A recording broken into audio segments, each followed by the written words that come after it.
Have you ever tried to 100% a Zelda game and get to a heart piece that absolutely sucks? Boy have I. Collecting heart pieces has always been one of my favorite things to do in Zelda games, other than the main story, and throughout the years there have been some pretty frustrating and difficult ones to get. Today I want to take a look at some of the most annoying ones. The ones I talk about today will only be from 3D Zelda games, so there won't be the notorious figure collecting from the Minish Cap. Trust me, that one's the worst. Now without further ado, let's just jump into the list. Majora's Mask is one of my favorite Zelda games, and a majority of it is pretty challenging, but sometimes the challenges just become irritating. For example, the first heart piece we have on the list, the one you get inside the moon at the end of the Goron track. Also, I forgot to mention that these are in no particular order, so keep that in mind. Now, I will say this heart piece was a lot easier when I figured out the best way to do it was to stay in a straight line and literally just don't move. Once you bounce off the chest, it'll send you in the direction you need to go. I kept trying to turn and it would literally send me flying off the edge. Alright, this is the one. Just can't mess up. No! Now, the real challenge in this is when you get past the chest and you have to actually turn the corners. The turns are very narrow and super easy to fall off. And one wrong move and you'll be sent all the way back to the start. This happened to me a lot. Easy. Easy. No! Oh, come on! I touched the ledge! Bro, that's the easy part! Oh yeah, oh yeah. Oh, I've got it for sure. No! Oh, I was at the end! After tons of trial and error, I finally pulled it off, and I was very happy about it. But that still doesn't stop it from being quite frustrating at times, which is why I think it deserves a spot on this list. Next up, we have a heart piece from Ocarina of Time. This game actually has the most amount of annoying heart pieces, which actually surprised me when I was going through the list. But the first one I want to talk about is the Gerudo horseback archery minigame. This minigame has you riding on Epona while hitting targets with your bow. Pots give you 100 and bullseyes on the dartboard also give you 100. But hitting those is pretty difficult, and most of the time I feel like I hit for 30 or maybe 60 if I'm lucky. And if you want the heart piece, you have to hit a total score of 1,000 or more. Another thing that makes this a bit difficult is you're also limited on arrows, so you gotta make every shot count. You can't afford to miss. Honestly, your best bet is to go for all the pots and then use the rest of your arrows on the board. Because if you're able to hit all the pots, that's an easy 700. Now, the real challenge here is just trying to hit your targets while Epona is moving. I was pretty good at missing, so it took me a bit to get this down. But when I did it, it actually felt pretty rewarding. Now, if you want a real challenge, try going for the big quiver, which requires 1500 score. This is where you'll really start to go insane.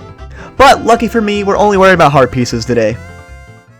The next heart piece is another heart piece from Ocarina of Time, that being the Dampe digging minigame. Now this one isn't challenging, but it relies heavily on luck. Dampe will walk circles around the graveyard, and when he stops on a soft patch of dirt, you can have him dig up to see what you can find. If you're really lucky, you'll find the heart piece. I, however, was not so lucky. There have been many times where I walk around the entire graveyard and still don't find the heart piece, but I do find a lot of rupees. I've also heard multiple rumors about this heart piece as well, like it will always be under the same patch of dirt, you just have to be exactly on top of it, or if you don't get in so many digs, you should reset the area. I don't know if any of those are true, but I never have luck no matter what I do. But like I said before, if you don't get the heart piece, you will get rupees, which is nice because you'll get your money back that you spent trying to find the heart piece in the first place. But spending so much time digging and still not finding the heart piece can be pretty annoying. Honestly, the perfect heart piece for this list. Let's switch things up and talk about a heart piece from a different Zelda game, this time Skyward Sword. We have the Rickety Coaster minigame. Now before you start this minigame, you have the option to choose between heart stopping and scary. Oh, now these are great choices. Do I want to be scared to death, or do I just want to die? I choose death. If you want to get the heart piece, you have to choose the heart stopping course and beat it in under 65 seconds. This track is also way more dangerous than the other one because if you go the wrong way, you'll reach a dead end and literally fall to your death.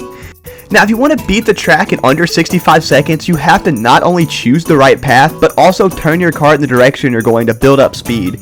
If you aren't nearly perfect at doing so, you won't reach the time limit. This makes completing this super tedious, and there have been several occasions where I'm literally a few seconds or even 1 second off, and it just drives me crazy. Now while we're on Skyward Sword, let's get the last heart piece from this game out of the way. Honestly, this is the worst heart piece to get in Skyward Sword, and that is Fun Fun Island, or as I like to call it, Not So Fun Fun Island. This is another one of Skyward Sword's annoying minigames, but this one is even worse than all the rest. To get this heart piece, you have to get a perfect score. That means falling through the hoops while avoiding the balls and landing on the perfect colorful square. Avoiding the balls and going through the hoops itself isn't too bad, and actually that part is pretty fun. What really sucks about this minigame is landing on the perfect square. It's so tiny and easy to miss, which means you'll have to line yourself up perfectly.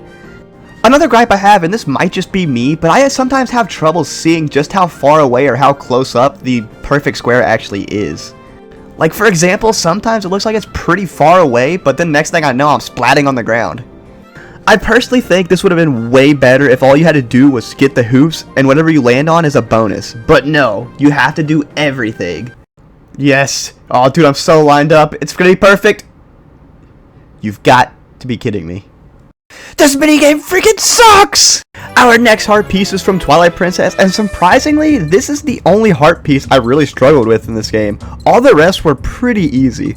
This heart piece is from the snowboarding minigame. First, you have to beat the dude Yeti, which is pretty easy because he's kind of slow. Then you have to beat the little lady Yeti. She is way more difficult, and this is where things get a bit tricky. She's way faster than the other, and if you want to win, you'll have to use the shortcuts.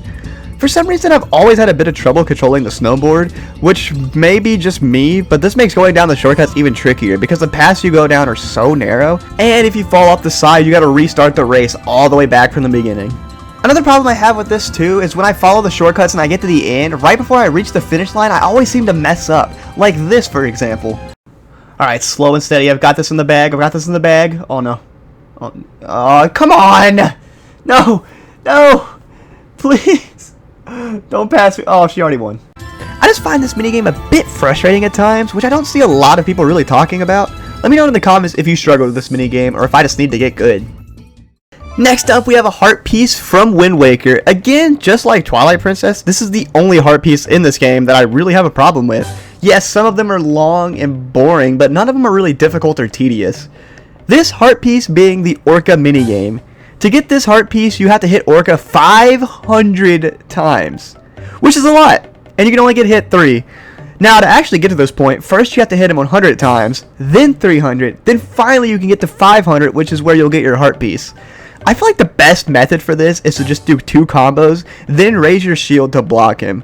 But it goes by so slow, and if you get hit 3 times, you gotta restart all the way from the beginning. It actually kind of reminds me of dodging lightning from Final Fantasy X, but at least you get a counter here, and you know how far you've come. I actually just dodged the 200 lightning bolts on stream, so if you want to check out the streams, I stream here on YouTube every couple of days. This minigame is just too tedious and not even fun. Like, why not go for 100? Instead, we have to go for 500? That's just crazy. Now, if you're really feeling insane, you can go for 1,000, and Orca will call you a master for the rest of the game. It's nice, but I definitely wouldn't recommend it. Now, I know I said earlier I wouldn't go in any particular order, but these last 3 heart pieces are the worst. The first one being the fishing heart piece in Ocarina of Time. I've rarely ever liked a fishing minigame in any game, and this one is probably the worst. To get this heart piece, you need to catch a fish at 10 pounds or more as Young Link. This is pretty much the biggest fish you can catch, and catching it is not easy. First of all, the fish rarely ever wants to bite, and when he does, I end up fighting with it forever, and then after a while, it breaks free. Now, this is already bad, but what's even worse is when you come back as Adult Link, you can catch a bigger fish to receive the golden scale. With the golden scale, you can dive to the bottom of the pool in the laboratory and get another heart piece. So not only is 1 heart piece tied to swimming, technically there's 2. And getting the golden scale is 10 times harder than catching the fish as Young Link. I literally spent hours here trying to get the golden scale. It's definitely one of, if not the worst heart piece in all of Zelda, at least for me. But there is one that I think comes pretty close to it, which I decided to save for last. Now, Majora's Mask has a lot of minigames, most of which are pretty frustrating. You've got the Swamp Shooting Gallery, you've got the North Clocktown Deku minigame, you've got the race with the otters, then you have the worst one of them all, the Octorok Shooting Gallery in Clocktown. I despise this minigame. If there was ever a minigame you had to be perfect at, it's this one. This minigame has you shooting Octoroks, and to get the heart piece, you need a score of 50. That means hitting every single Octorok before they go back underwater, while avoiding the blue Octoroks. The blue Octoroks lower your score, so if you just hit one blue one, it's a game over, and you have to restart to get the heart piece. You have to be an actual sharpshooter to hit all the Octoroks before they disappear. There's literally no time for failure. Now, apparently you can slow down the Octoroks by slowing time, and I've tried this, but it doesn't feel much different to me. I still always either miss one or run out of time. This minigame is for sure my least favorite, and definitely worthy of having one of the worst heart pieces to get. But let me know down in the comments what some of your least favorite heart pieces are to get, and thanks for making it to the end of this video. If you enjoyed it, why not subscribe? Also, hype the video too. Apparently that's a new thing that will help get the videos pushed out more, which is pretty cool. But that'll do it for me, and I will see you guys in the next video.